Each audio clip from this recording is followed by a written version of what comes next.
if either team picks the Sanking or the Night Stalker right there, it allows the next team, if they don't pick this Lycan, they would allow Newbee to get the Night Stalker with the Lycan.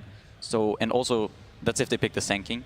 And if they can't just pick the Night Stalker either, because then it enables Lycan and Sanking as well for Newbee, so they have to take the Lycan for themselves. That's a great point, and you know, to be specific, Night Stalker, his ultimate makes the game immediately go to nighttime, and Lycan gets benefits at nighttime, so obvious synergy on the same team, but also if the opponent has the Night Stalker, so would not be surprised to see Invictus Gaming pick up the Night Stalker, as Lycan and Night Stalker as a duo has been one of, actually perhaps the most commonly picked pair of heroes.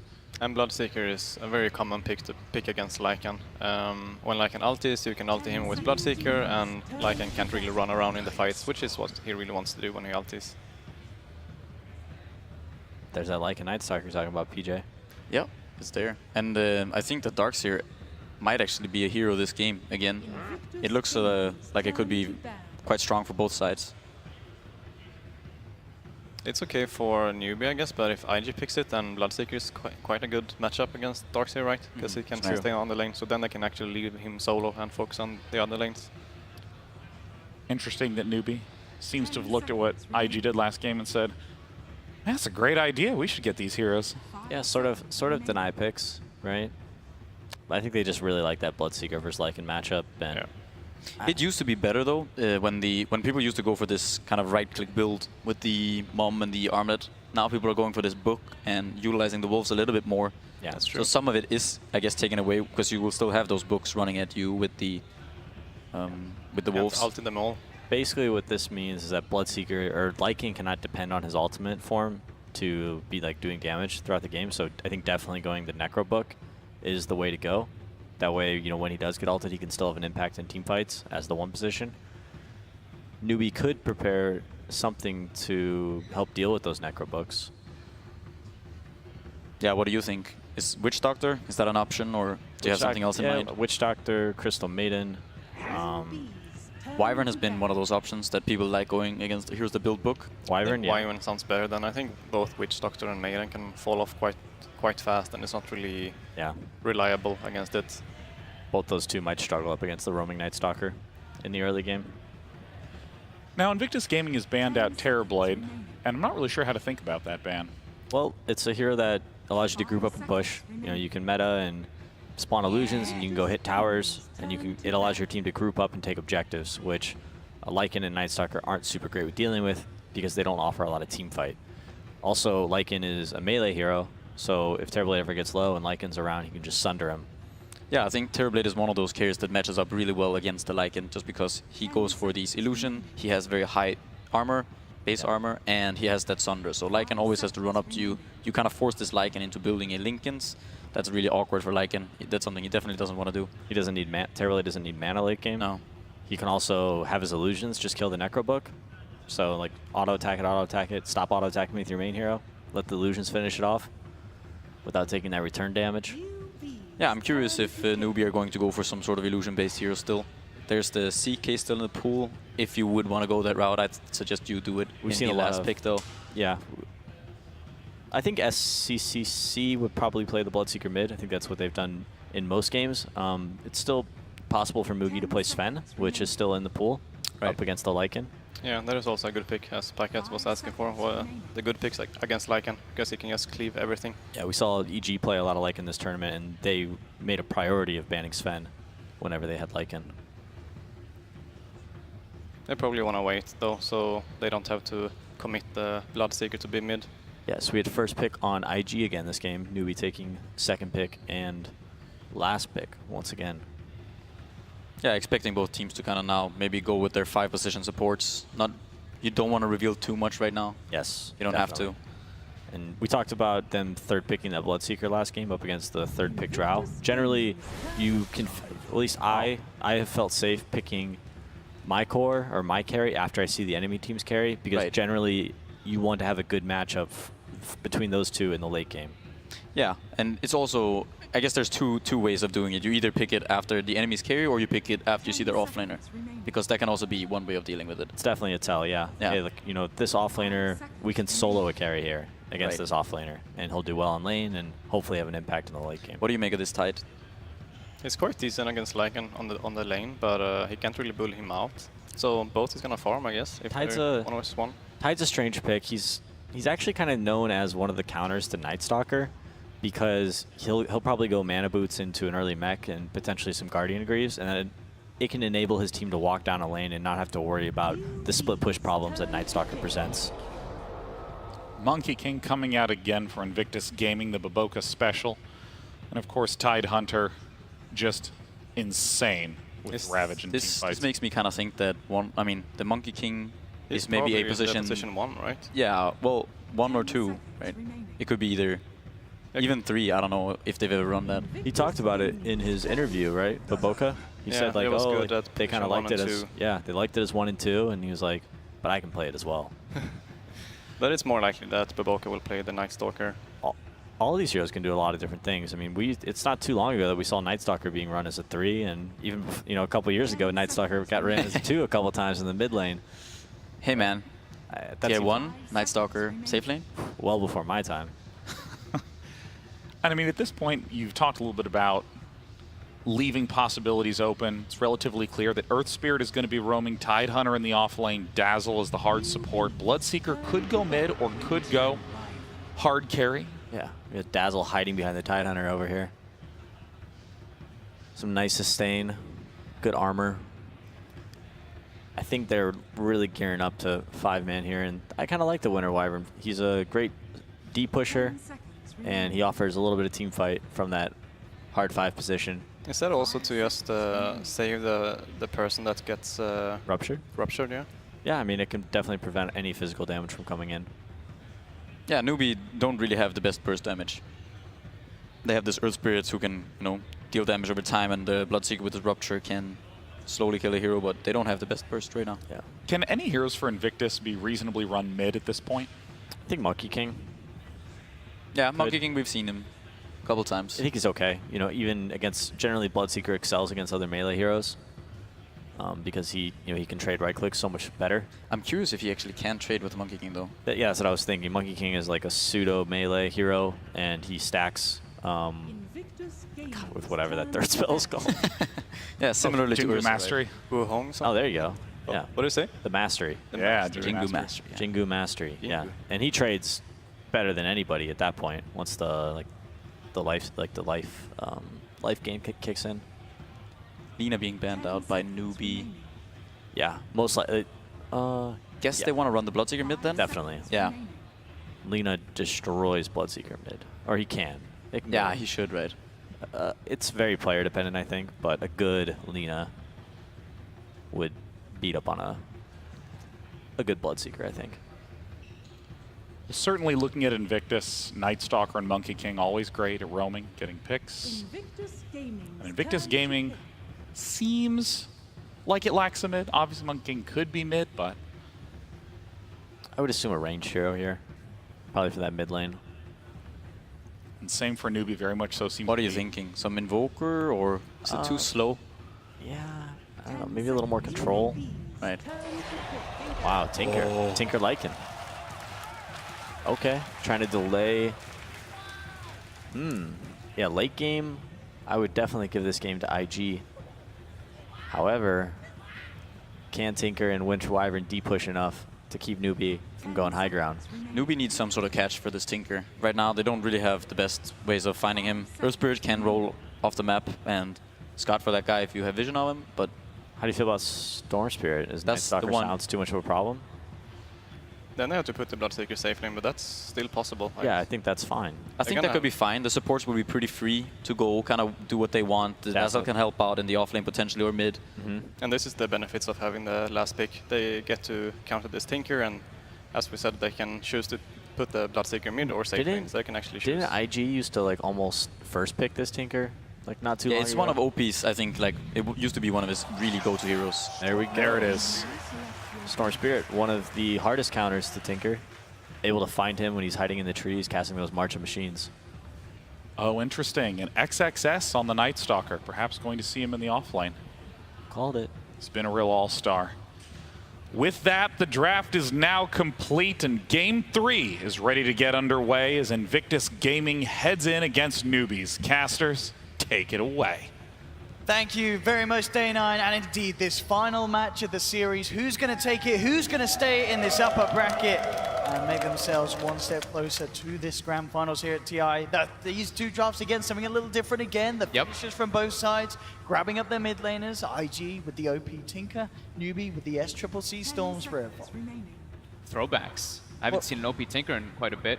So looking at Newbee's draft, the Tidehunter, I've seen them actually drafted a couple times. They did it once in the group stages and then once before that, and I don't remember which one, I think it was MDL. They tend to actually pair it with like a hero that can push really hard, like the Shadow Shaman, so then they can get that group up mechanic. This time they don't really have that, but they have the Dazzle, and they have good core matchups is the big thing that I'm looking at here. Bloodseeker, extremely good versus Lycan. Storm, very good for finding the Tinker. That being said though, IG has comfort heroes, and they have very strong aggression in that laning phase. This Tinker with Monkey King rotations can heavily punish this Storm. So we'll see how Newbee decides to lane this one up. I mean, what do you think about Newbee's start to the draft day? Grabbing the Earth Spirit, taking the Bloodseeker away? I mean, they saw what IG did with it last game, and Newbee, of course, definitely a team that can utilize these two heroes to the maximum as well. Yeah, for sure. They like the way it worked, and they have a very good Earth Spirit player themselves too. So why not? It's a hero that's looking to be very dominant in a lot of these games, just of what he provides. Makes moves around the map so fast, a lot faster than majority of heroes. Monkey King's one of those that can kind of match the speed at which he crosses the map with the rotations. A game that certainly feels, out of all the three that we've had, the hardest to call off the back of the drafts. Yeah. As both teams with a lot of potential, a lot of outs, no sort of clean cut, you know, this must be achieved to win the game. This is, you know.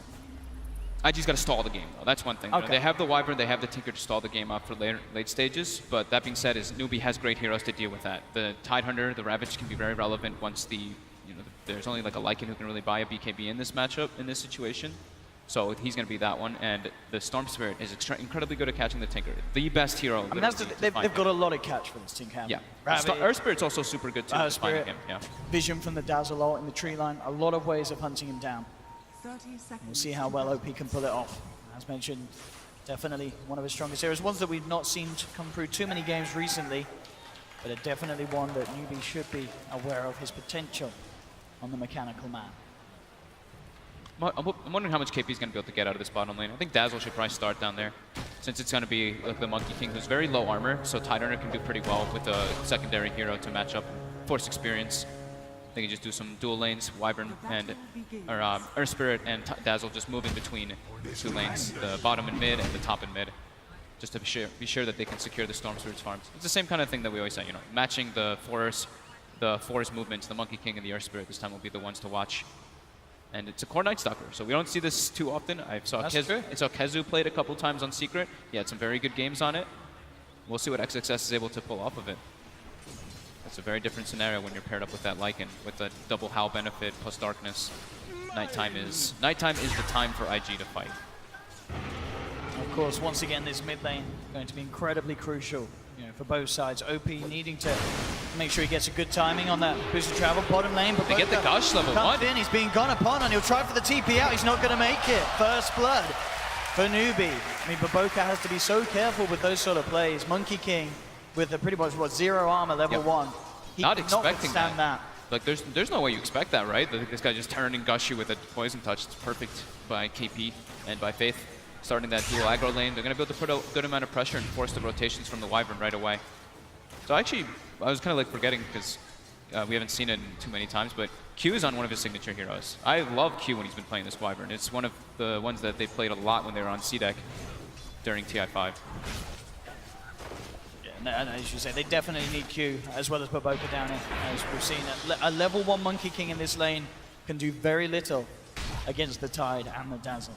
Yeah, and the beauty of when they put this pressure on it is the Bloodseeker. They want to be able to do as much damage as possible for that thirst. Make a go again, but immediately with the go, forcing back Baboka. Now they turn towards Q.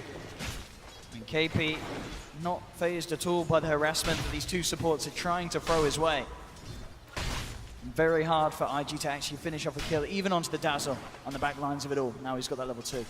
And the fact that Newbee, again, as we've seen from majority of their games, and majority of the times there's the dual pressuring, they block the pull. So there's not a great way for IG to pull the lane back. And since Newbee's dire, the dire lane meets at a better position for KP to get more. And now Faith starts making the movements around, even stacks the Ancients to be efficient on that next rotation to help SCCC mid.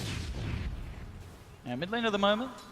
Certainly slight edge for OP. He's getting a few denies. Yeah, with Faith's presence now in the mid lane. Could look to try and turn things around a little bit. SCCC feeling a bit more confident with their haste rune. Kaka up on the high ground as well. Does have level 2 on the Earth Spirit. Could try to look to set up. They have to wait for him to like step down in the river pretty far. Yeah. Especially with Q coming in from behind. He's up level 2. Faith could be in some trouble here. He's going to try and make the go. If they get the burst off, it's going to be incredibly close. At the least holding them back. Still got Kaka on the side. He's very much ready to try and make something happen. So yeah, this is the great thing about the Bloodseeker safe lane, which a lot of teams like to do, is your supports can move it wherever they want. They can secure it right at the start, like level 1, level 2, but then afterwards, putting pressure on other lanes is usually better, just to make sure that Bloodseeker gets full solo experience and the thirst starts kicking in. Kaka wants to be able to find rotations, but there's not really great ways to do it, so back to top lane to pull, and Baboka gets the Jingu, stacks up. He's got the Jingu mastery right now to his own KP for the time being. Yeah, didn't quite have that level 2 though. Will now have it up. And certainly making it a little harder for KP to lane when he's on his own. If he doesn't have the backup from that Dazzle, he certainly does have to be careful. Faith actually with a bit of an interesting wraparound here, coming right around on the mid lane, gets the poison touch, the boulder smash, flies through onto both of them with Kaka, rolling forward, looking for Q. Boundless Strike comes out, now the potential turnaround. They do lose the Wyvern, but it's in fact IG coming out on top as OP gets a double kill, and this is absolutely huge for the Tinker, getting kills like that in the first 4 minutes of gameplay. Baboka still having the Jingu mastery stacks when he TPs in, so getting that extra damage on that Boundless Strike is very relevant there. 615 damage plus the laser rocket, just enough to push them both over the edge. And massive for a Tinker to get those sort of kills early on. SCCC out of the lane for the time being as well, so OP. Still early days, but definitely looking to set out to be the start that he needs to get that good timing on the bots. Yeah, it's already quite a Tinker favored matchup, but with those rotations in, he's pulling quite far ahead of SCCC as we kind of expected. Oh, they've actually got one of the new couriers. You see that? It's actually pretty adorable. I'll be going back. Saxon Casey escorting the items up and down the mid.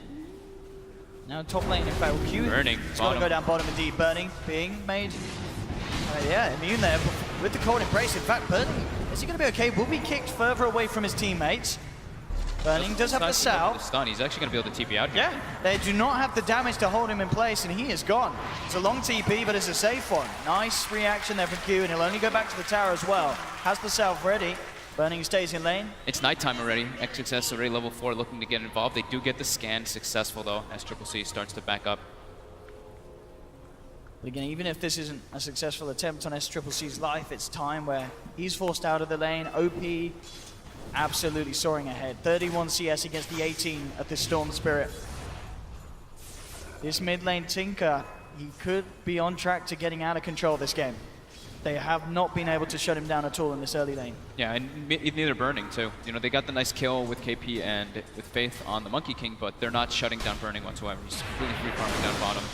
Even though they keep walking up and doing this damage to him, he's got the 3 points of Feral Impulse. But now, with the rotation in, I mean, look at this, yeah. But it's nighttime. They're going to get kills almost certainly. Kaka will turn with the boulder smash, but the Boundless Strike comes out. Kaka's down. Q sniping him there from long range with the Wyvern. Oh, and Mugi actually TP's down too, thinking that the fight would last a little bit longer so he could get some spells off, but unable to get involved now. KP makes the way toward top to get those levels, and they're going to maybe have Mugi put the pressure, since that matchup of Bloodseeker versus Lycan now against the Bloodseeker 6 is very good. Burning certainly having to be careful. You see a TP in once again from Kaka down towards the bottom shrine, looking to join forces again with Mugi and Faith. This first nighttime is probably one of the more scary ones. Of course, as the game goes on, Hal gets stronger, but Q actually gets ruptured up. Should be fine though. Out. Gets under the tower, has the cold embrace. Low right will bring him rather low, but now TP's coming through with the boulder smash. Okay, they'll look to dive, they will get it. OP comes in, won't have quite have enough damage on his own really, unless with the March actually, bringing Mugi down low, trying to close this gap. Very close. But yeah, with the 3 of them still there, Faith with a multitude of options still available to keep his team alive. Meaning that IG can't chase down for that, so nice little play there from Newbee. Not necessarily the burning kill that they were after, but a kill nonetheless.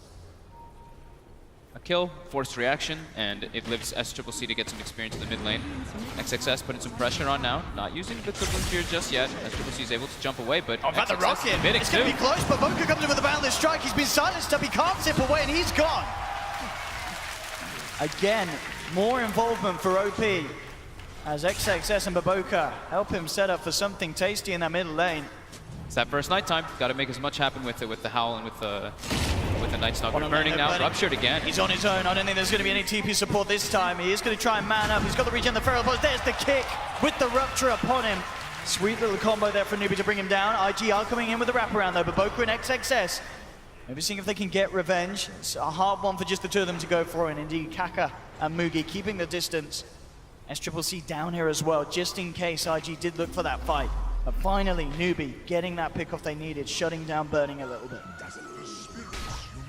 And during all this, it leaves KP top, who wasn't getting the crazy amount of last hits bottom, but now absolutely free farming. Going to be building toward that mech, it does look like.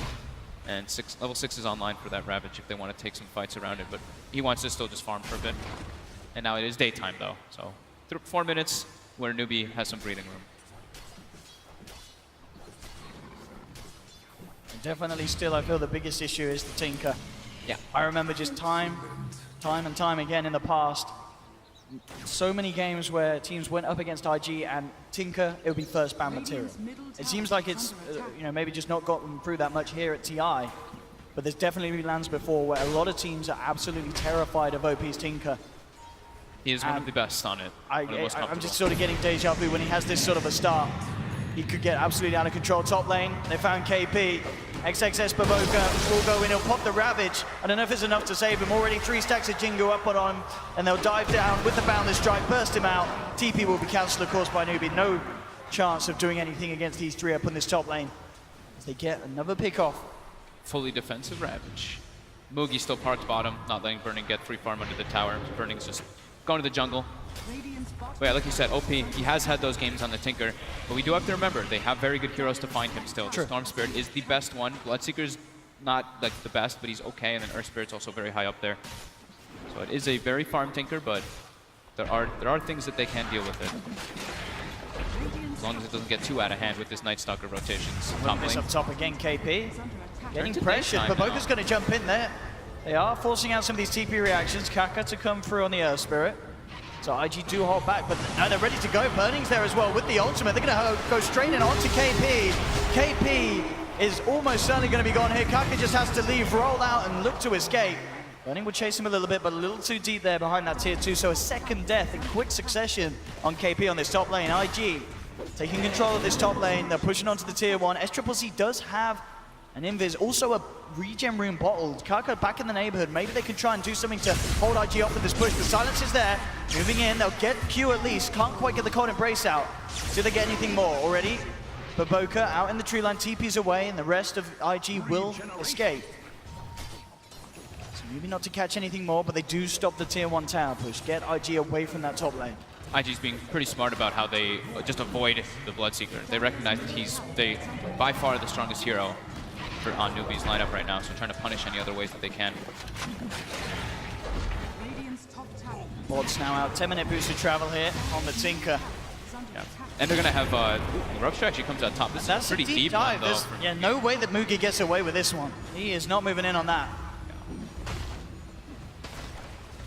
So with Tinker, with Lycan, they have the nice synergy between the Invis Wolves when Burning does get them online. Of course, we've been seeing those come out much later, usually around like the level 10 or level 13, depending on if you go for the 3 or 4 points in Feral Impulse.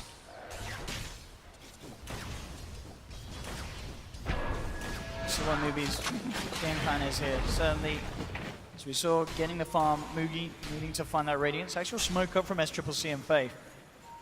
Maybe they can make something happen down bottom. At the moment, only Baboka showing on this Monkey King. Darkness gets used.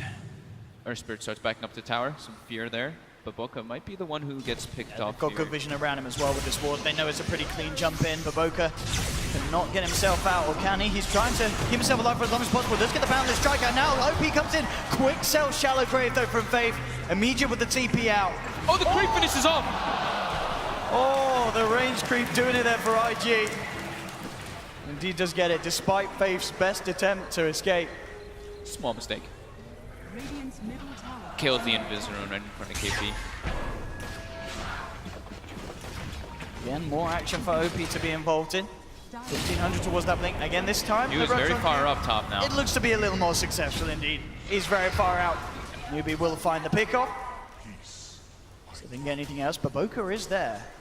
Level 6 at the moment on the Monkey King. Newbee's got very strong team fight now though. Ravage is online, Magnetize is ready too, and the match of IG's team fight is not there. Baboka and OP, they Hitting. can blow up here as the Primal Spring will be off the mark. Jumping again, just trying to give vision upon Mugi. He'll look to try and chop down Baboka from the tree line.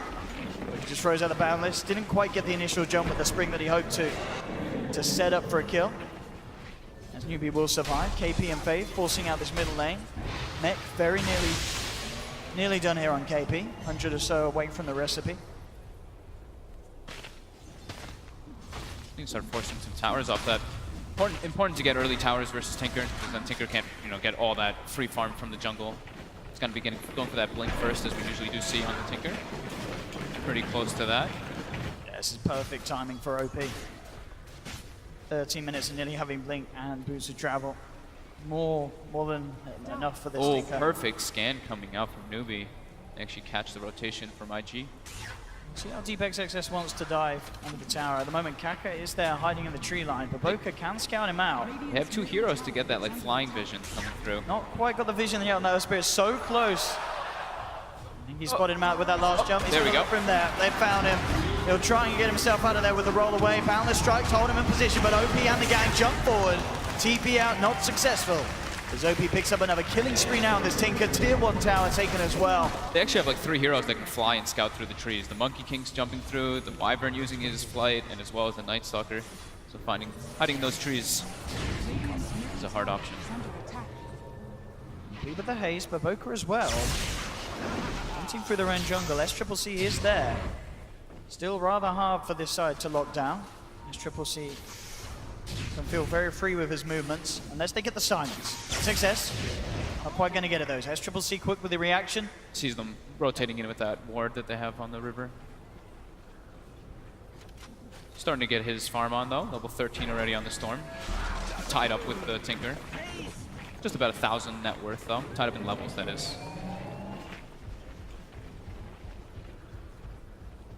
Still, well, just the 15-minute mark coming up, 8 for 7 at the moment. Newbee immediately looking to smoke up. Ravage is there. Wanting to utilize KP and the gang there, making a beeline straight for XXS on this bottom lane. He is all alone, does not have a TP, so XXS... He's looking pretty dead here. See if he can play his way out of it, but it certainly looks to be unlikely. The rupture's upon him. Newbee closing in. Silence. He'll try and turn a fight, but with a boulder smash holding him in the blood right, it'll be a quick, easy kill for Newbee there off the back of the smoke. And it's killing spree going for Mugi too, so pushes him closer and closer toward that Radiance, which will be very nice versus Lycan, because like the panel said, this is a game where Lycan wants to go book. You pretty much kind of need to versus Rupture, and having that extra Radiance miss rate can be super useful versus those books and those summons. Q, at the top, as we see, this is what a lot of Winter Wyverns and Aoi used to do a lot when he would be playing those lane pushing supports. Just goes top, constantly throws the lane in with Splinter Blast or whatever hero it may be.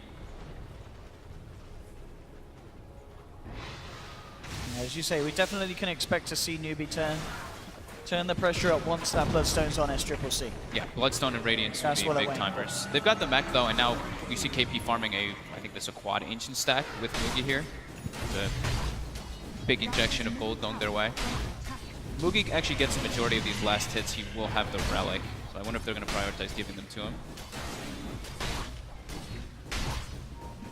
Oh no, they actually give it to KP. Okay. So they want his hood instead. It seems to be more important for them.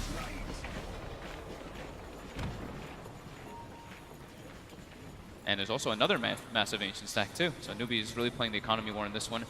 I mean, they're playing versus Tinker, so they understand they need to be keeping very far ahead in order to be able to press that high ground eventually. OP getting the first part of that Aghanims. IG maybe wanting to smoke up, but Boca has one ready to pop. They've got Darkness. They've got the level 4 Wolves online too to scout if Burning wants to throw them ahead so they can try to get those jumps with vision. Let's see what they can find. As you say, the Wolves leading the way into the jungle. They are spotted though. Faith did see those wolves coming up with the sentry ward they have, scan. and they scan right away. So they do see that smoke movement kind of happening with that wolf reveal. See if Boca can still get the jump in. KP's in the neighborhood, has got Ravage. Not the hero you want to go on. Absolutely not. Any fight close to this tower will result in Newbee being able to respond if they so wish. IG at least will take this tier 1 tower in the mid lane down. The tower, more money into the pocket of Burning, pushing him closer towards that level 3 necro. One recipe to go as he hits the amount for the level 2. Big slowdown in the last 3 or 4 minutes. Everyone just content with trying to get their next items online. The Hood on Tide, Radiance's, well, Relic is picked up on the Bloodseeker, Bloodstone is about to be done on Storm, so big item timings for Newbee coming out here. Well, IG doesn't have anything as massive coming out that close. It's the Book 3 is the only real one. It's still, And the he's halfway. Yeah, for sure. He's still got a bit of time to go, but A little more than halfway, actually. Kaka has to be a little careful here again. If XXS can close the gap. Regen rune for SCCC with the Bloodstone being delivered. Maybe they'll try to make plays around that. It depends if they want to play with the Ravage or do they want to wait for the Bloodseeker Radiance. How do they gauge what's more important? I think the DD rune and the Regen Storm might want them to just force down this low tower. It's only 100 HP, so easy pickings for them. SCCC picks it up. Burning, scouting them out with the Wolves, but there is a sentry ward there, so they're able to notice that one, and they're going to start clearing that Ancient stack. Team Ancients. Kaka, and He's jumping in. him immediately. SCCC in the midst of it all. The boulder smash in the silence coming out to 2. They'll look towards Baboka first. Already on the sidelines though. OP starting to spam out the rockets. KP with the Ravage connects onto 3. Baboka safe for the timing by the cold embrace, but it's not enough. Baboka, he's finally down. They'll get the first kill. Now KP to being turned towards by XXS. Burning, popping the ultimate. He's a little too low to dive. So Newbee will keep themselves all alive there. Only Baboka to fall, but definitely a great fight for Newbee. They get the Bloodstone charge. He just jumps in. He's ready to go. Bloodstone's there. He wants those charges. Yeah, he actually got his regen burnt as he went in though.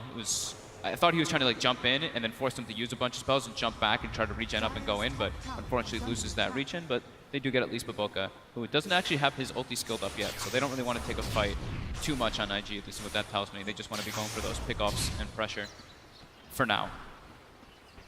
Aghanims, 480 gold away on the Tinker. That's another big one that actually enables them to take fights, because like we said during the draft and all that, Newbee's team fight is stronger. It's all about the Tinker getting those items in order to enable them. It stepped out a little too far, Kaka. On the mark. And Bloodstone charge. That's very, very nice for SCCC. Already up to the 14. Picking these up very quickly. Great success. Has to be careful still. Newbee in the neighborhood. But yeah, this Axe Tinker is really going to change a lot in these fights. SCCC and of course Mugi very unlikely to build any sort of true strike or BKB at this stage. So that laser going to cause a lot of issues for these two. They try and run around the fight. If they don't control the Tinker, but as we've said, there's a lot of ways that Newbee can look to try and prioritize getting OP out of these fights. They just don't have a way to find him is the first thing. They need some way to get the vision on him. So I think getting those like Guardian Greaves, the pipe on Tide Under, and then trying to go for like a Blink Dagger, I think could be really nice to get into the back line. But during this now, IG, they use their Book 3, they're going for that Roche, they have the sustain with the Cold Embrace too. Newbee does not have Ravage online, all they have is Magnetized. They do spot it out. Trying to go for it though. Radiance is online for Mugi too. Right as well, but Burning still is outside of the radius of the Blood Right, so he should get away with this. They're heading towards it. Baboka though drops the ultimate straight away. The Boundless Strike as well connects onto 3, holds Newbee back, so Burning gets the space to finish off Roche, grab the Aegis, and you're nothing that Newbee can do to put a stop to that one. IG getting the objective. Aghanim's finished up too, so fighting is very hard into that Tinker with that vision advantage that IG will mostly have in the engagements. With the, with the Wolves, as well as the Monkey King jumping around and the Night Stalker nighttime. Smoke to be picked up on the side of Newbee. We'll see if they want to go for any sort of play. It will be into the Aegis. But they do have that Ravage. They have their ultimates. They're drawing the line, it looks like they're telling SCCC to push out, and they're going to smoke near him, expecting IG to make a move, and they're going to catch them during that. That's exactly what it looks like it's going to be happening. Mugi. The Wolves are actually burning right now by Radiance. Yeah, they don't realize what's going on, but it's still SCCC jumping to get the silence off to do immediately, trying to go for access. They get themselves out of the blood right. Mugi trying to finish off the Night Stalker. They'll get one now. They'll turn towards more burning, trying to get Kaka, but the Ravage comes out. KP holds it back. There's the Winter's Curse. KP beating deep into Mugi. Mugi kept alive by the Grave. The Grave is perfect. Faith keeps him alive. Baboka's going to look to try and finish him off, but no, Faith managed to bring down Baboka. Newbee, they lose Kaka, but the rest of them kept alive there by some immaculate play from Faith. So not only just the Grave there, but his weave. The weave ended up adding up so much when Mugi had an incredible amount of armor just to take that increased damage there from everybody. Very well executed fight by Newbee. Absolutely, Faith just keeping his cool. We'll see it again here. I mean, SCCC, this man, he wants to rumble straight in each and every time as soon as there's an opportunity to jump forward. Getting XSS out of the fight is huge. SCCC knows there's no chance of being silenced. KP not holding back with the Ravage. And then look at this. So close to Mugi being brought down, but Faith at the last moment there with the Grave gets it. And as you say, with the weave already on Baboka, Baboka tried to jump chase him down, but the Dazzle had enough physical to bring him out. And Newbee staying strong amidst that fight. And of course, great news for SCCC. The Bloodstone charges continue to rise up to 17 now, as he's starting to close in on having the Orchid complete as well. This is what we were talking about, the core matchups, right? The Bloodseeker versus the Lycan, he gets ruptured. He's very scared to do stuff in the fight. The Storm can access into the back to find that Wyvern, find that Tinker. Oh, look at this though, Faith could be in trouble. He's being gone upon. Kaka trying to save it. The Boulder Smash does it. It's three. It's three. He will still be chased down. Faith has the chance to get the Grave off. Turns around with the 4-man weave. Faith is going to be chased down though. They will dive up. They will find the kill. We'll see if Newbee can do anything with the armor of IG ticking down low.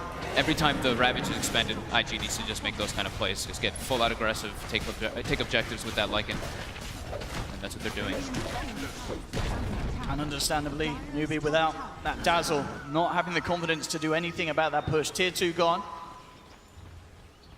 Mugi, see if he finds anything. At the moment, IG still all up on the top jungle. OP still very much with the leading farm this game. 1300 on the Tinker. Going for the BKB. That's one way. Short. It's one way to deal with the Storm Spirit. You have to rush an early BKB. It hurts you a bit, of course, because you never want to have that on a Tinker, but you need it in these type of games. You see Mugi going for the Manta style next into the BKB, I would assume, to deal with that laser, to deal with everything that the Tinker does dish out.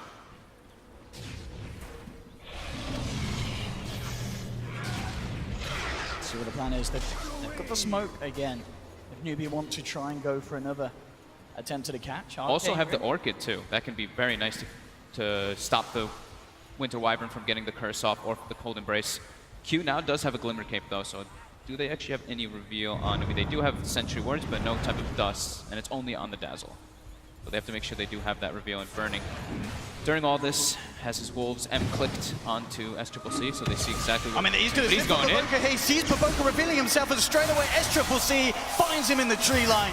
Baboka cannot afford to poke his head out like that. If SCCC is anywhere near, with the amount of Bloodstone charges he has, they're building up. Easily close that gap. Yeah, it's 18 charges. They knew he was there too. The Wolf was literally standing on him for that entire time. Baboka just trying to push the waves out as much as possible and getting punished. This is sort of turning out to the game that I was hoping it was going to be. Both mid laners just absolutely performing. SCCC versus OP, this Tinker versus Storm, both at the top of the net worth. As we saw there, an opportunity that you cannot even try and tease underneath the nose of SCCC. He will be straight on top of it. Big discrepancy is that, the Tidehunter is getting, good farm, good team fighter, while Night Stalker starts to fall behind. That's what happens when it's played as a core. Either you're getting lots of kills and you keep your momentum going, or it does start to stop and slow down. They just need to find Faith now, though. Faith, that's the one that they're happy taking out at the start of it. Immediately with OP coming in, they'll burst down the Dazzle. They will want to try and find something more. They do get the slow onto KP, ready to try and chase him down. KP does have Ravage. There it comes out on his dead. Blood right is going to connect on. Can connect on everyone. And that's going to set up for SCCC. Can't going to come immediately in. Wukong Shaman comes out from the side of Baboka, but there's the Boulder smash holding back the Monkey King. Newbee have lost 2 though. IG on the way out, looking to disengage. Off the back of what was a very nice little combo there from Newbee. Didn't quite find the kills that they may have hoped for. They got burning, nothing more. But we saw there, I mean, if that Ravage and Bloodbright didn't come out, that could have got a lot messier for Newbee. So they do force IG back.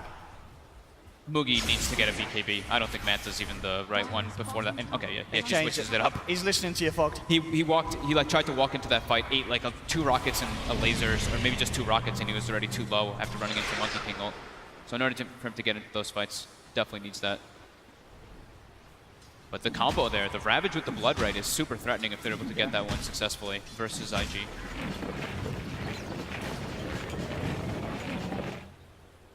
So next item of choice for the Tinker will be the Shivas.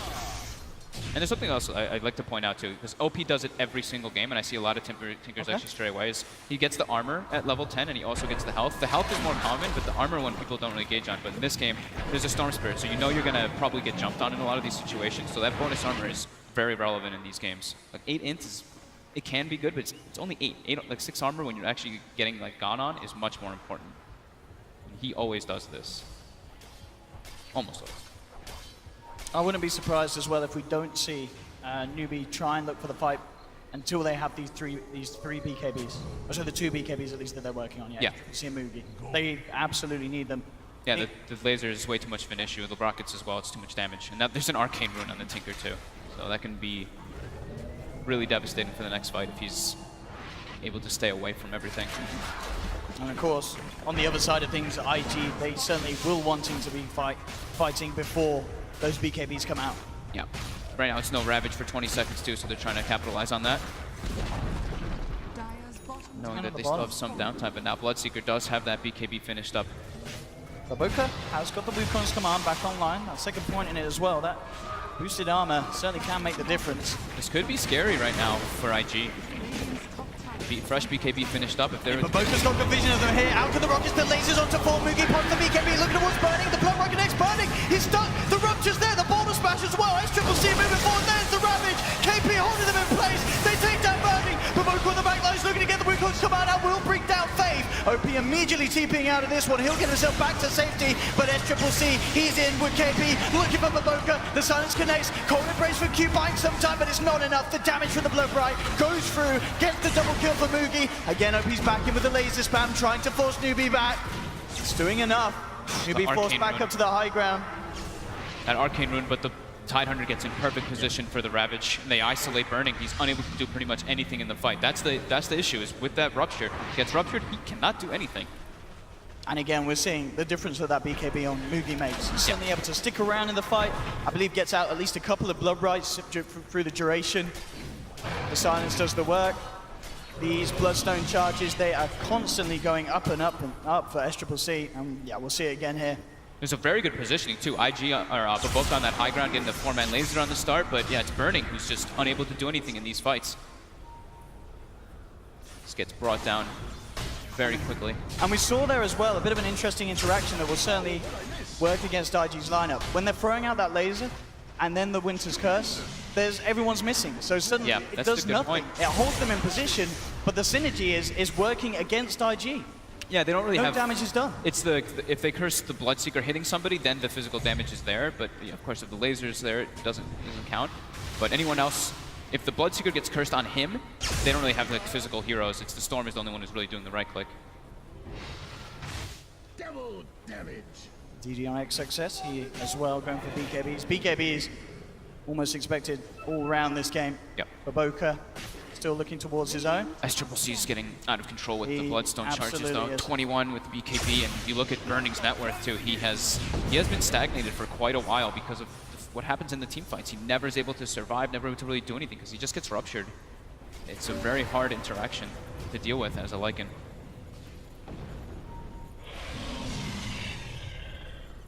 Again, Roshan is back up. Both teams with definite interest in taking it, and in fact, Burning's heading into the pit. Straight in. He's able to kill it at a relative pace. He probably will have to expend the book though if he wants to do that. They do have, I believe, the Solar Crest? No, okay, just Medallion on the Boca to help that speed up too. And Ravage literally just came back online for KP. Oh, and Newbee's making the move in. They don't have Blink yet on KP, but they're defensively weaving up. They're making this go. They're ready to run in and go. And Triple C zips in immediately, looking for Birdie, possibly getting grabs Birdie back. The Model Spice as well, Birdie getting bursted down low. The cold embrace is there for Q. The Ravage takes him out though. That's burning down for 50 seconds. Oh my They've lost 3 as Newbee just move in. These BKBs, as soon as both heroes become immune to magic, they just run in, instantly target Burning, rupture him up, fight one right from there. It's getting absolutely crazy. And 19 to 13, 8k gold lead now for Newbee. And it's Aegis and Cheese on a Storm Spirit who already has 24 Bloodstone charges. The best Aegis carrier in Dota with all of this on his arsenal now. It's getting scarier and scarier for IG. It's becoming the Tinker versus the world. Really Burning is completely getting shut down. XXS is an offlane Night Stalker, unable to have that kind of impact that we do see from a lot of offlaners. I mean, who needs the blink on KP where you just have SCCC zipping in, finding Burning, and despite Q's best efforts with the cold embrace, there's just too much magical flying through. They still burst him down. Straight into the pit, no messing around. Full-blown defensive weave, plus Guardian Greaves, plus Pipe. They're actually so resistant to all the damage that's coming out. Look at like that. the Wukong's command gets completely countered by weave, even though it doesn't do a crazy amount of damage anyway. SCCC throwing his arms in there. He's having a great game. He only died that one time in the mid lane, and ever since then it's been. Oh, and he's nearly got an Aghanim. Crushing it. He's got it. He's got it finished. Aghanims is out here for the Storm Spirit. Oh, we love this. He was one of the ones that I want to say almost like kind of debuted it when we saw that like 3 or 4 man pull in several different tournaments that he did have. I mean, this is going to be so hard for IG to deal with. I mean, we saw there, if SCCC can continue to make those sort of initiations, how do you deal with this Ag Storm Spirit, nearly level 25 as well? Getting absolutely out of control. They're smoking up, but that ward, that nice little cute ward by IG actually sees them smoke. So now they're all going to get back to their base, and it's just going to be a little bit of wasted time for Newbee. While XSS continues pushing out top, since he's like, okay, if they're going to smoke from bottom and make their way all the way top, it's a heavy committal for just a Night Stalker at this point. They are pinging him out though. SCCC does have a lot of mana to work with, so if they actually can get relatively close to him, he can probably zip from that mid lane and get pretty close. There's a DD here as well. Newbee want to grab their hands on it, and SCCC says, yes, please. He can close the gap, he gets the kill, and he's straight up, there he goes, finds Baboka. Yeah, Kaka started to make the way up there to find anyone who's positioned, because they saw everybody else kind of bail to their base, hoping that they catch one, and they do. They get Baboka. Another tower taken as well for Newbee as they move in on the bottom lane. It's getting very hard for them to deal with what Newbee's got. With all that heavy team fight, IG's just barely struggling to fight versus these 2 BKBs. And we know how well a stacked Tinker can hold the high ground, but the thing is, we've seen, Newbee, they have ways of jumping up. When it gets to pushing up to the high ground, there's nothing to really stop SCCC from just going straight in, catching out OP, and then if he takes that Tinker away from IG's lineup, the push becomes relatively easy. Yeah, I mean, he's the only one right now, really. He's 18,000 net worth, and next on his team is 10,000, and it's the Lycan who's countered completely by the Bloodseeker Rupture.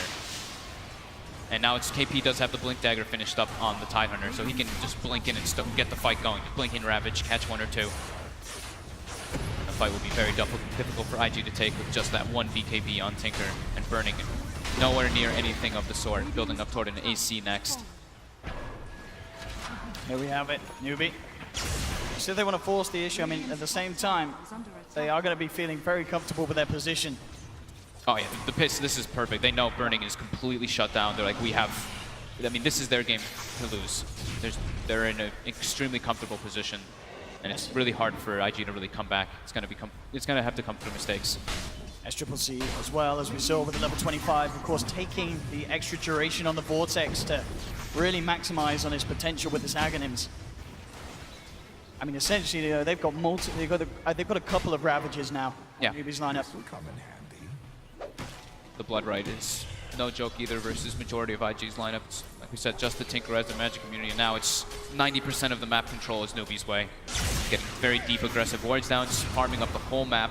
But Boca's trying to find anything on the map. Look where he's farming. He's farming a medium camp, trying to put down some wards, do whatever he can to get that farm. He's been working on this BKB for so long. Yeah. Very, very far behind the majority of the cores on IG's lineup in comparison to Newbee. Dyer, they will scan it. They know he's there. They're coming up hunting up in the tree line. Should be fine though, and indeed, will get himself just far enough away so that Newbee can't quite spot him out. Yeah, they're suffocating IG completely though. The map is all of Newbee's now. Aegis does get reclaimed, but there's still the cheese, I believe, or did they actually end up using that one? I think they give it to Mugi. They did give it to Mugi, okay. And as we said, no real reason to rush it, as Triple C playing it safe. He's finished off a Lincoln sphere now as well, so with the Lincolns... Pretty much 6 slotted almost. He is absolutely good to go. Can change the boots for something later on. Eventually get that Bloodthorn as well, Yeah. which would be nice. What is the plan here for IG? They almost certainly getting to the territory where they're hoping that Newbee make a massive blunder on the attempt to go up to high ground. It's so hard for them right now. OP's trying to farm this Hex, which could be the one thing that they have to deal with SCCC, but SCCC has already got the Lincolns finished out to block at least the initial Hex surprise that's going to be coming out. So they have to just, yeah, they have to hope for overextensions and let the Tinker laser rockets start building up. Burning still been doing a good job with his bulbs, just scouting out wherever Newbee is, but it's still too hard for them to take fights around all that vision. As you said, it's just so incredibly poor at this stage of the game, the Lycan. Yeah. And Kaka's Earth Spirit nearly catching up to Burning at this stage. It's getting harder and harder. The difference is becoming more and more massive. Last 10 minutes, it's been all Newbee. Almost 20,000 gold lead. Oh, I like his thinking. Baboka queuing up the rapier. I mean, definitely at this stage it's the item to go for. Oh, he might be able to get a courier snipe here, though. Oh, well, there it is. A couple of wards gone. 1-2. SCCC's like on the hunt, though. Does Baboka get away with this one for free? I mean, SCCC has already made one big zip. on the prowl. Oh, turns into a tango on the high ground. Looks like he'll be okay. SCCC is going to stop hunting. I hope he goes for it. I hope he gets it. The Rapier Monkey King has a lot of potential. He's still a long way away from it, though. I mean, he's staying there. He's got a TP. So they also, yeah. So Newbee also has a 30,000 experience lead. He's not going to get a Rapier Owen. He's going to go. Is he all right? Is he still in the booth, Baboka? I mean, they can't leave their base. They're completely trapped. Versus this Storm Spirit with 25 Bloodstone charges, they have no map control whatsoever. They're getting vision with the wolves and stuff, but they can't really make anything of it. They're going for, this is what we call the Desperation Smoke. But it's also with the Hex first picked up, so that's the surprise Hex. True. Can they actually find the Storm Spirit and pick him off instantly? It's going to be hard. I mean, AP's it would be getting such closer a toward the massive area. kill if they can. Wolves are on and they have the vision, SCCC. They want it, but everybody's in the area. The Dazzle's in the back too. Lincolns. Pops down the first remnant. There's the Lincolns pop. OP does get in with a Hex. BKB pops as well. OP trying to do it. KP comes in with a Ravage. OP, he's got a TP out of there. Realizes it's time for him to get out there. The zip forward. Two-man Vortex brings them back into the combo of the Earth Spirit. That's going to be 2 down. Immediate buyback from Q. XXS popping the BKB, trying to get himself out of there. But SCCC zips forward. Takes down another double kill. The Storm Spirit Q's there with the Winter's Curse. Will hold them back.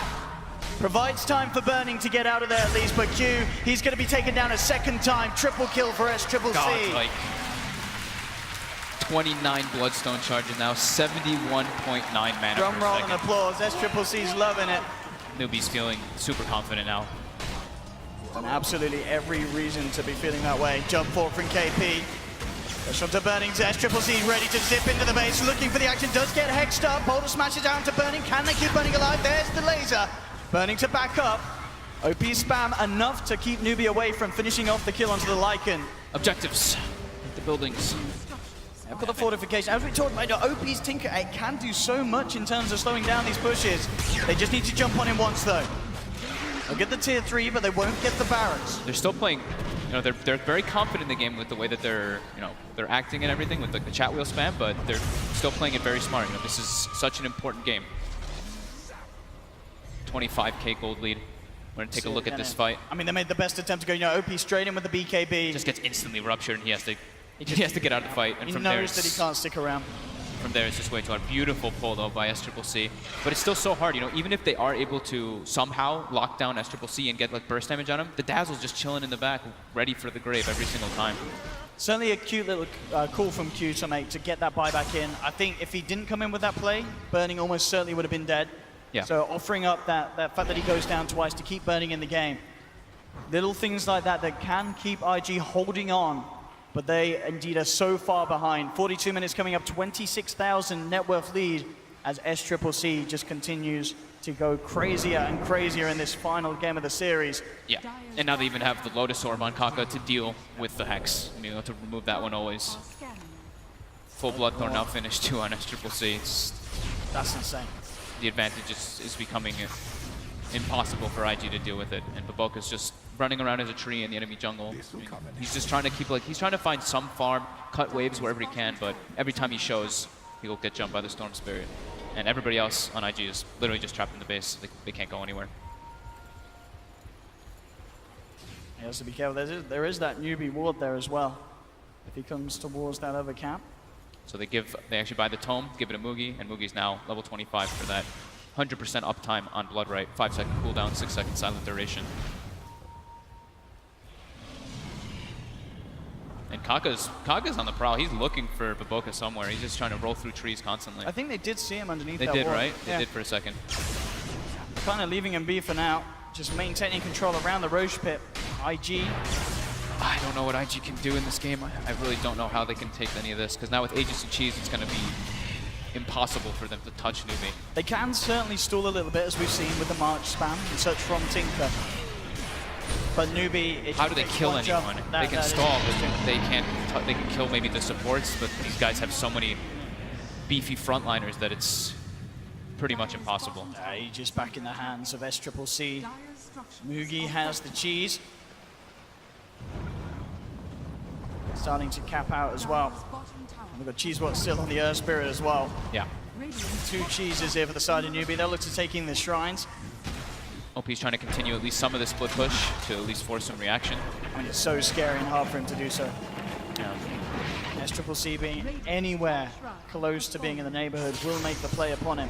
Newbee's being so patient, though. They're still just like, okay, let's clean out the shrines, make sure our lanes are pushed out properly, and then we can try to make that move. But still, just trying to clear out the vision, keep that suffocation going, get that massive advantage, almost 30k gold lead, getting closer and closer to the 40,000 experience lead. Baboka has got that demon edge. He's getting there slowly but surely. He knows the win condition. Needs that rapier. Will he get the chance to finish it off? I mean, at this pace, with Newbee, as you say, playing as safe as they are, it could just about happen. He might get it, but he is very susceptible to dying, Owen. Yeah, it would be a question how long he's able to keep it in his own hands once he has it. Yeah. That's for sure. Oh, Kaka actually spots Baboka, and SCCC makes the jump across the map. And there is no escape for that man. Straight down, another charge into the Bloodstone. 30 now. Storm. Oh, and a regen. How convenient. So now it's 45 minutes in. We have the first double catapult wave starting to come out. Maybe Newbee will time their push with this one, as it looks like they're doing so. Boogie going bottom to deal with that push coming out. Top isn't really in the best situation.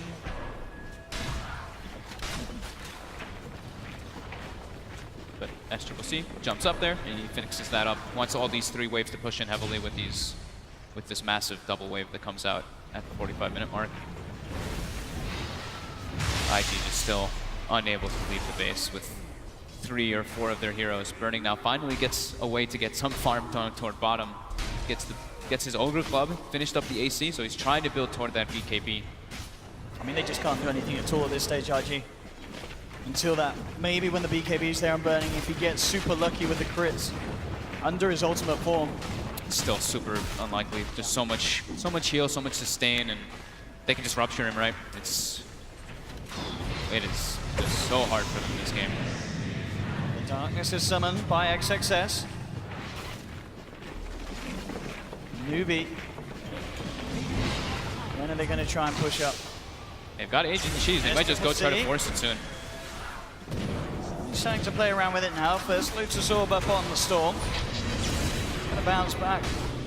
Out of the wave, and Baboka looking to hold them back with a boundless strike. Lasers starting to be spammed out. They're forced out the fortification. SCC zips forward. Again, the lasers and the rockets slowly but surely forcing Newbee slightly back. They won't quite get the melee racks. But again, as we can see, very little damage as a whole being taken by the side of Newbee. They're back in. They are going to be able to claim it. Yeah, even throwing the BKB usage. Just to make sure they get that racks finished up. 34k lead. Now they're going to push out that bottom wave. An incredible lead. IG's looking to try to get some pickups though on the back of this while they're retreating, but nope. Newbee's way too quick to get out. The chances of that happening incredibly slim at this stage. Triple C may even just find Baboka into the banana, brings him in. Triple Z, another charge as he takes down Baboka. He really wants that rapier, but he's not getting it at this stage. The head shakes, the wows coming out from Newbee. They know they've got this one. They're feeling super confident. They're just enjoying the moment. Yeah. Moon Shard now being consumed by SCC. IG just trying their best to try to delay it, but delaying the inevitable for sure.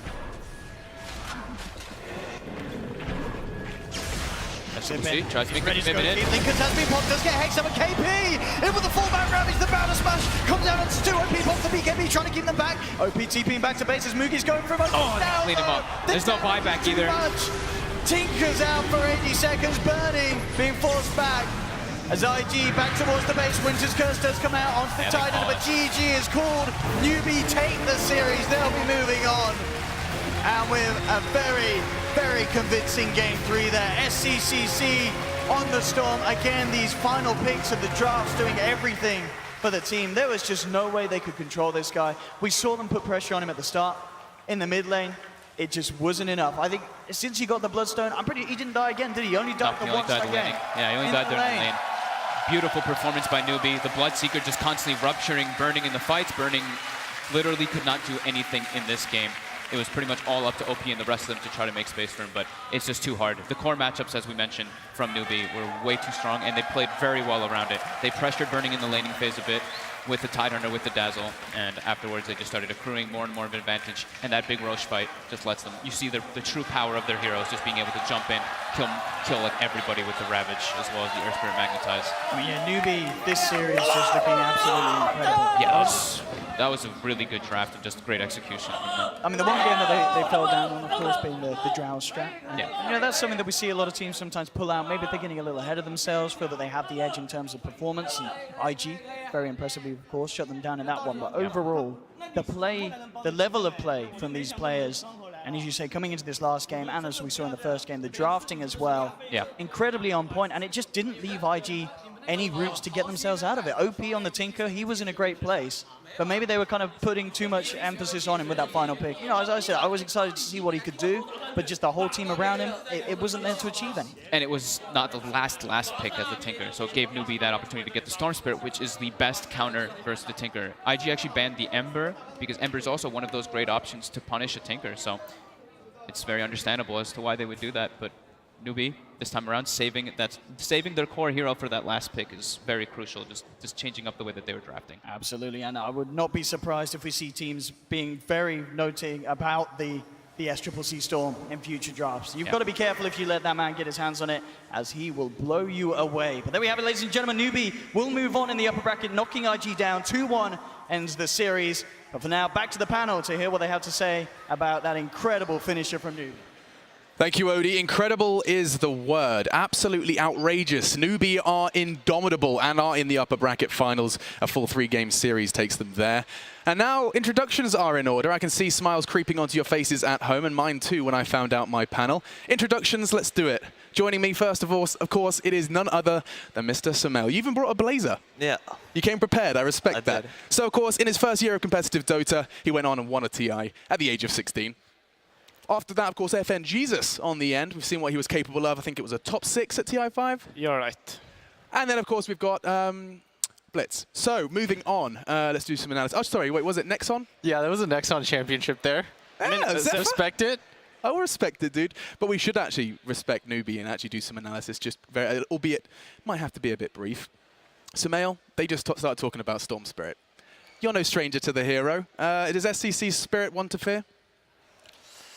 I think the Storm game was pretty nice that game because they didn't have any lockdown on IG at all. So yeah, it was just a pretty much free Storm game, I think.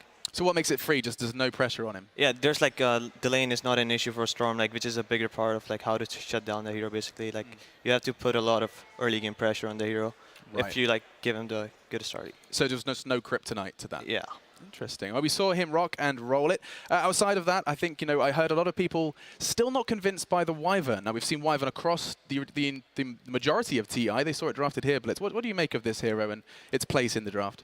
I think that people are drafting it as a lane pusher from afar, as well as the fact that it counters a lot of these physical damage dealing cores, but at the same time, it does feel a little bit slow. FNG, what do you make of all this then? You're the Spirit from SCCC, my favorite name of all the names. I mean, the whole draft for Newbee was pretty good. Yeah. They got Dazzle for saves, they got Tidehunter for team fights, Earth Spirit Roman hero, Bloodseeker for lane dominance, and then Storm Spirit. Really good hero. They don't have any lockdowns. They have Tide in the team. So basically, if you jump on Storm still, Tide gonna counter-initiate and you're gonna win team fight. So it's basically gonna be easy game for Newbee if they don't make big mistakes. And they didn't.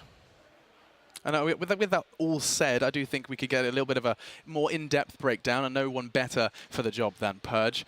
Kevin, you're back in your usual spot. What have you got for us this time? Well, I wanted to talk a bunch about Monkey King. He's kind of an interesting hero right now. He's been nerfed in a lot of ways, and IG played him in a bit of an interesting way. He grabbed the Bounty Rune right at the start of the game, gets an Orb of Venom to combo with his Boots of Speed. Now, one of the big nerfs that came to the hero was that he has very low armor, and he was probably expecting to maybe be able to bully the Tidehunter a little bit, but unfortunately for him, there was a Dazzle there.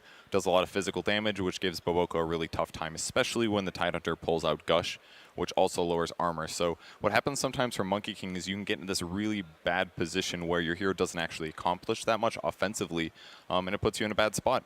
Luckily, though, Boboko's a fantastic player. He later ends up picking up some bonus damage with Jingu Mastery and turning that into a double kill towards the mid lane shortly after zoning the Tidehunter here. Those kinds of heads-up plays can work out really well, but in a lot of cases, you won't be able to actually secure those kills or get those double initiations. So later on in the game, he was very vulnerable to heroes like Storm Spirit. Ember Spirit can easily kill trees. I'm just not super sold on the hero right now myself. I think Boboko is a fantastic player, but it definitely shows that in some cases, the hero has really limited teamfight contribution. I mean, in this case, he actually does end up hiding here and interrupting the smoke gank, but past that, he is always aiming for backline, things like that, but he's very easy to kill once targeted. So not sold on him. I think he's one of the reasons that IG had a lot of trouble with this game, and hopefully we see some more buffs maybe. Perfect. Well, there you go. You did a bit of the Monkey King as well. It seemed like Boboko was saying it might crop up. I'm a big fan of it. The nerfs did hit him hard, though. And from one side of the coin, we get to go and venture to the other. This time, it is time for a very happy KP, and Casey's standing by. Here we go, KP. How's the adrenaline feeling right now that you know you're guaranteed top 3? Oh, I don't know. It just feels amazing. I don't know. I have no words. Like, it just feels good. Like, the last time I was here, I came 12th. So, yeah, it's a big jump. So, I don't know. I always feel bad making you guys sit here with me because you come straight out of the pods. We grab you, we say, sit down, pick up a microphone, and tell us how you feel. You still have the weight of these 3 games on you. So, how are you able to stay kind of in it for all 3? Because those are some long matches. To be honest, I don't think any of us were exhausted or anything. It's more maybe like a bit nerve-wracking. I don't know. I just felt my teammates played really well, and I didn't do too much. I guess like I got carried kind of. You did. Yeah. You did a lot. I just feel like our team just played well together, I'd say.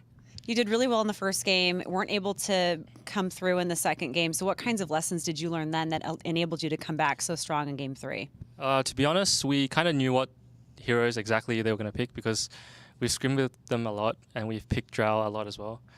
We knew the Darkseer was going to come. We knew the Bloodseeker was going to come. I guess we just had too many things to ban when we were playing Drow, like Alchemist, things like that. So yeah, I guess we just learned like a lot of things from the drafting. Yeah. You've said in the past that this is a particularly good patch for you as a team. Why do you think that is, and how has that proven itself to be true? I think this patch is a patch where you can play anything. I'm sure everyone knows. For us, especially, I think we're not really like the other Chinese teams in the fact that we are really versatile.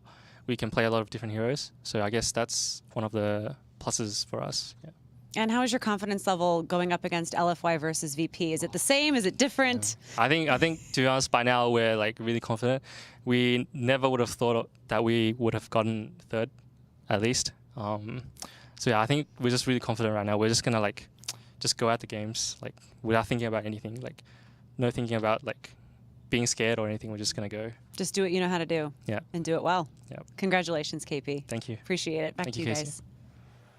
Thank you very much, Casey. There, and you've got KP with a big smile on his face. Surprised himself that they have made it into top 3. Now, Newbee, a team that, of course, you are familiar with. I was wanting to know, what does it feel like to play against Newbee? They said that they have a bit of a different approach to the game than the other Chinese teams. I think all of us on the team, we think like of Newbee as a Western team, more of less of like Chinese team, because the way they play, the way they use the map, and like mostly like individual players, they're like really talented. I think, as you said, like they can play a lot of things that other Chinese teams don't do, and we have like kind of similar game style. Oh, really? Yeah. So like that kind of like a clash of both styles, or the same style. Yeah. Interesting stuff. Now, I am going to be picking your brains. I realize we are blitzing through this, but that's because we have so much to talk about this next game. So, FNG, I'm going to leave the final thoughts with you on this one. Newbee, Victor's upper bracket, top 3. Are you as surprised as KP was?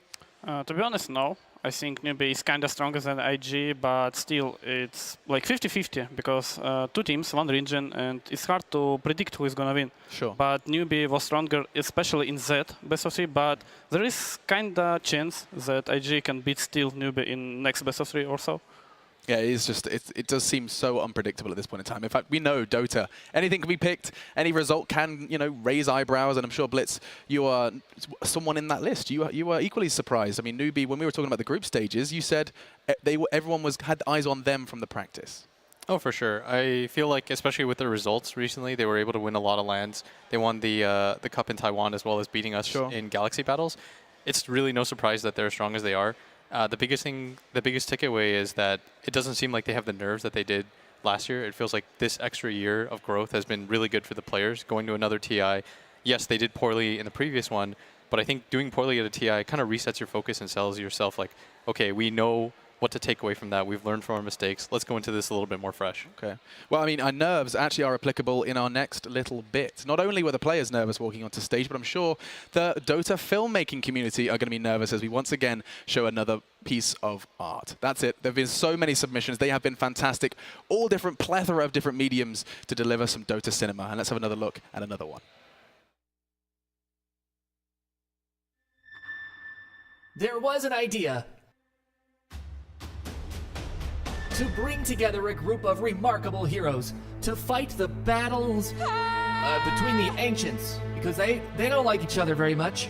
You call this a group of remarkable heroes? The dire ancient must fall, and we will give our lives to defend ours. So that's it, huh? What, some sort of defenders of the ancient?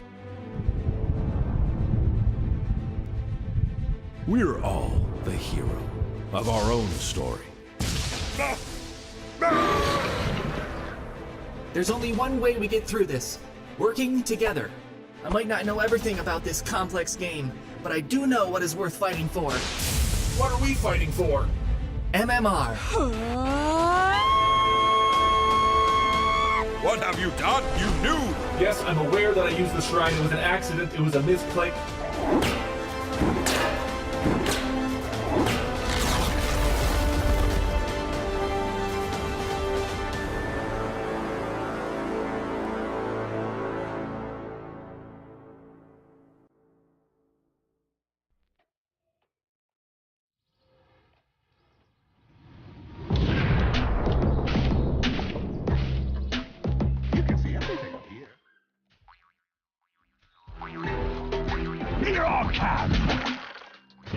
Now you're really in trouble.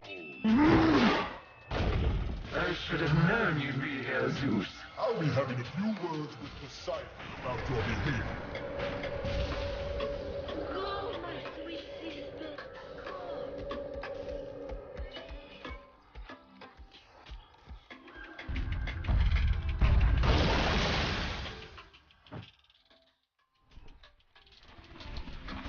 I'm under attack! Who's coming for dinner? Ah! I return.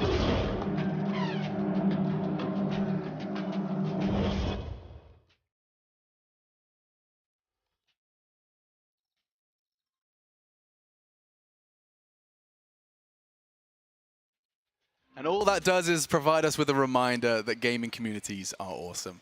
Not only are they filling stadiums, not only are they asking for autographs, not only are they creating beautiful pieces of work, they're also going ahead and doing battle in a very creative way. And I mean, which one's everyone's favorite? I mean, I'm trying to think what mine was. I like the battle, like the Omni Knight, Last Man Standing kind of thing. But let's see, have you seen any of the, which one stood out to you? I think Dr. Zeus was my cool. personal Yeah, favorite. yeah. I thought that was the most creative overall. And I was like instantly when I saw it, and I just enjoyed it a lot. What about you, Samuel? I like the Juggernaut one. Where he gets the Arcana? Yeah. That one's pretty cool, I think. It's like a lot of effort put in that one.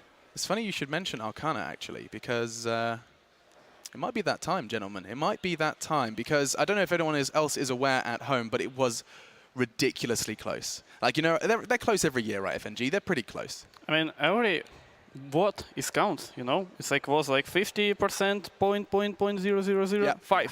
And basically everyone who will vote, he will make the final call. So you have to vote, guys. You have to vote. You really do have to vote. And actually, you know what? We have a special treat for you because we can show you just how close it was. Two fan favorite heroes have been put side by side, and you'll get to have a little look at this one now. Now, just to remind everyone of what it was between, let's see if we can show it to you on screen with this treat.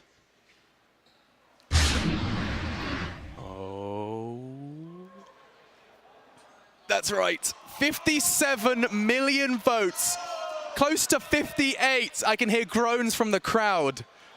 Look at this. Let's go. Let's put it under the microscope. Let's get closer. Let's go, Pooch, my boy, go! Yeah! 0.008%. Pudge and Rubik. Oh no, I'm not. No, we're not high-fiving. We're not high-fiving that. Pooch? No, we're not. No?